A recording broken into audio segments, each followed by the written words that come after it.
Today's video is all about the top 10 cards released in 2023.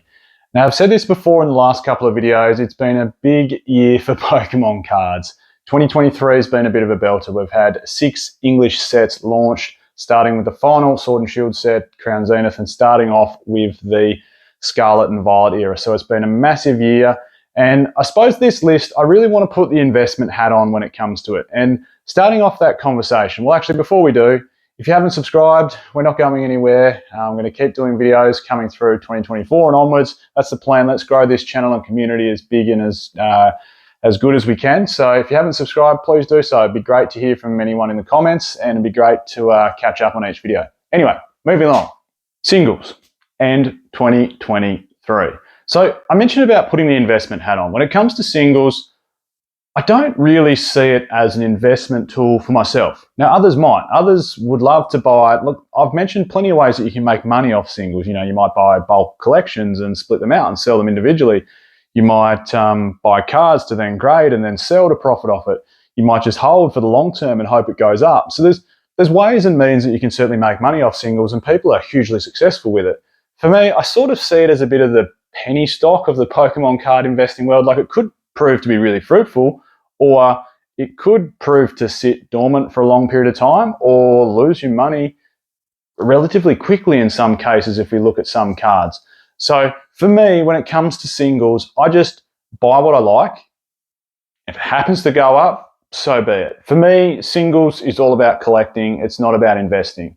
I don't use it as a profit-making tool. I sell some singles from time to time on eBay, and if they make me money, so be it. It's really, from my eyes, just to almost tick the eBay along and remind people that I'm still on there, and one day, you know, there might be some bigger ticket items that I need to sell, and it's good to have that positive feedback on eBay keeping me ticking along. So to reiterate, for me, singles is just about collecting. And it's also about the fun of it. Opening them, ripping them, trying to find that chase card you've been wanting. There's got to be some fun collecting element to it. For me, the investing side really comes in the sealed, and I suppose that's the more boring and safe method, but that's where I choose to park my investment money in the Pokemon card world, so to speak. And look, singles can be volatile, right? Because you've got two interdependent things, for lack of a better word, in play. Obviously, you've got the supply and the demand. And, you know, those things can alter. Like, more supply can hit the market and more demand can hit the market, or vice versa. With demand, it could drop. And if that happens, then prices of cards drop. If that rapidly increases, then prices of cards will generally rapidly increase. So you've got these two things at play, which can rapidly or massively affect the price of a single. All right, anyway, onto this list. Before we jump into it, I just want to give a special mention to some ripper promos that come out in 2023, because this top 10 is just, I suppose, main set cards that you could have picked up through 2023. So I want to say, man, there's been some nice cards, but some promos, right? The Detective Pikachu Returns promo is a cool looking card. The grey hat Van Gogh Pikachu, the felt hat, just went bonkers. People went crazy for that card. Isn't it funny just how many promos involve Pikachu and how important he is as a promo character? You know, we talk about Charizard in the main sets and Charizard's overkilled, but we never talk about Pikachu being overused or overutilized on promos, but he's always in promos. The Scream promos, like, there's been so many examples where Pikachu, the Mario promos, like, he's used all the time, and the cards are worth damn good money. What else? We had this is a cool promo, Southeast Asian promo, like the battle. Look, the sick battle there between Pikachu and Charizard. Cool promo. We had, of course, the World Championships, the Parasite. I'll get it right in a second. Paradise Resort promo. I do these in one take mostly, by the way, so if I ever stuff something up, it's just because I'm just rolling through it. So Paradise Resort promo, and there was a staff version, which is worth a lot more money. You'll obviously recognise the staff promo in the bottom third of the card. And then this reprint, the Pikachu promo reprint from Paldea Evolve. That is a cool looking promo. So hats off, well done, Pokemon Company. There's been some sick promos out this year. But onto the top 10, right? So this includes from Crown Zenith through to our latest set, which is, of course, Paradox Rift. Number 10 for me, and these are subjective. You might have different top 10, but this is where I see them sitting. So for me, number 10 was Mewtwo V-Star. This was a great idea, a great alternate art idea, and a throwback to, or an alternate card or view or angle, whatever you'd like to call it, from that Charizard promo inside the UPC. The UPC has Charizard looking down on Mewtwo, and this one obviously is the reverse angle of Mewtwo looking up at Charizard. I think it's one hell of a good artwork. There's a lot going on in it. There's a lot to take in. But man, it's a nice looking card and deserves all the kudos that it gets. Number 9 for me, another Crown Zenith card, being that Giratina V-Star in the gold. Those 4 legendary creatures, the 4 gold cards from Crown Zenith. And hey, it just reminds us how many hits Crown Zenith had. But yeah, for me, this is number 9, that Giratina Gold. I think it's still the most expensive card from Crown Zenith, isn't it? 99% sure it is. Correct me if I'm wrong, but it should be.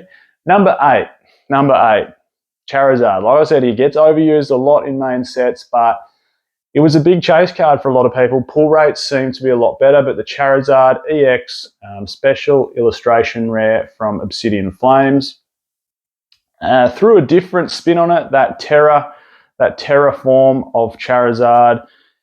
I think, the early suggestions was 1 in about 230 packs. You'll pull this Charizard, so it wasn't the hardest card to chase and get. It doesn't seem the easiest to grade Obsidian Flames. The PSA 10 returns compared to total submissions is fairly skewed compared to other sets. So has there been some quality issues with Obsidian Flames, perhaps? It would suggest that. Number 7, I really like this card, the top chase card from the newest set, Paradox Rift, which is that Roaring Moon EX. Now, will Roaring Moon take on, the likes of things like Rayquaza, Charizard, Giratina, that all-new dragon sort of Pokemon? Will it? Possibly. Dragon Pokemon seem to always perform well, that dragon look to Pokemon. People like it. It's big, it's tough, it's cool. This whole new ancient and future mechanics to the TCG is also really cool. Roaring Moon, of course, being the ancient side of it. So cool card, number 7 for me. Number 6 is Erica's Invitation from 151. And it wouldn't be a top 10, I don't think, if 151 got a mention. It didn't get a mention. It is one hell of a set, both Japanese and English. You've heard my thoughts on it before. I think Japanese is a stronger example of the set for a few reasons, which I don't need to go into in this video, but if you cheeky little plug, if you want to check out some of my other videos, you'll see some ideas behind why I think Japanese 151 is better than the English version. But Erica's Invitation. Number 5, and this is one hell of an artwork and reminds me of 2022's top chase card, which was that Giratina from Lost Origin, and that is the Magikarp from Paldea Evolved. It's got that cool Gyarados chilling at the top with that sort of always Gyarados look on its face, which is that angry, roaring face. The artwork is incredible. The colours, great looking card in the flesh. Deserves a spot in the top 10, in my opinion. Number 4, also a chase card from Paldea Evolved, is that Iono. I think, it's, what is it, other than Erica's Invitation, the most expensive waifu card from 2023. It's a cool card and deserves a spot. Now, this one is probably a bit subjective, number 3. And you could disagree with me, but I think this is one ripper card. And I really wish, and I've said this before, I wish they did more alternate arts for a lot of those bigger chase cards during the 151. So it is the Alakazam EX special art rare or illustration rare from 151. Just have a look at the details in this card. It is a cool looking card. Now, Alakazam's always been one of my favourite. I loved, evolving in the game to get to Alakazam. But I really wish a lot of those top tier, level 3s got some more illustration rares. But anyway, I think this card deserves to be on the list. And it might be quite subjective just because I like the card, but hopefully some of you guys agree with me that it's a really nice card. Number 2, also from 151, and it's getting a lot of love, 151, is the Charizard SAR. Now, love it or hate it, but I think it's the best Charizard card from 2023. I think it's a nicer Charizard chase card than what's in Obsidian Flames. And I think it's also, from what I can see from Paldean Fates, it's also a nicer looking chase card than what's in Paldean Fates. And I just love that trio from Charmander to Charmeleon to Charizard. All 3 of the starters, how it flows through and almost tells a story throughout the cards, and the Charizard flying away at the end is just, the end of the story, so to speak. Number one. Number one. And I've got some reasons for this, and you might agree or disagree, but number one for me is Master Ball Holo Pikachu from Japanese 151. I think what they did with that Master Ball Holo, 1 per booster box if you don't know what it is, so 20 cards per Japanese booster box. One of those 20 packs will contain, so every pack will contain a reverse holo, one of them will contain a Master Ball reverse holo.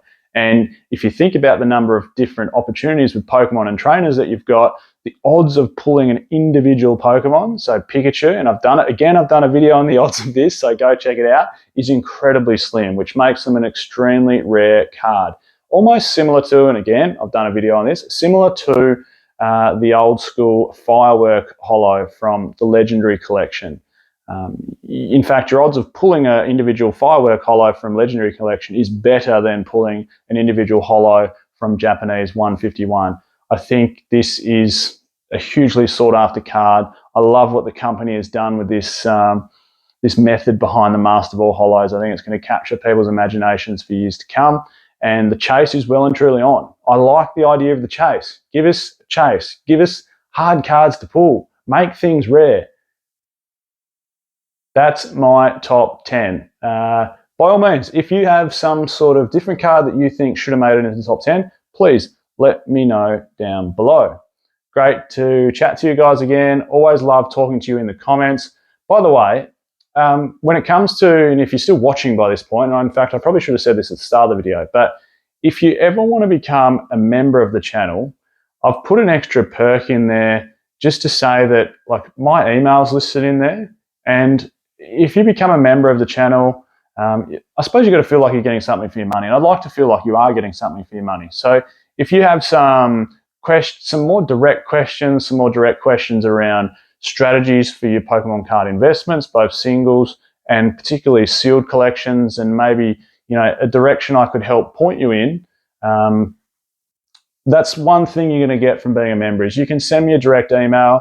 Just obviously put your YouTube handle in the top of the email in the title, link it to me.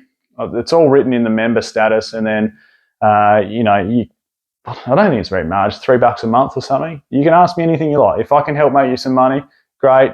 Anyway, give it a go if you feel like it's something for you. So I'm Michael, this is PokeOz, and I'll catch everyone next time.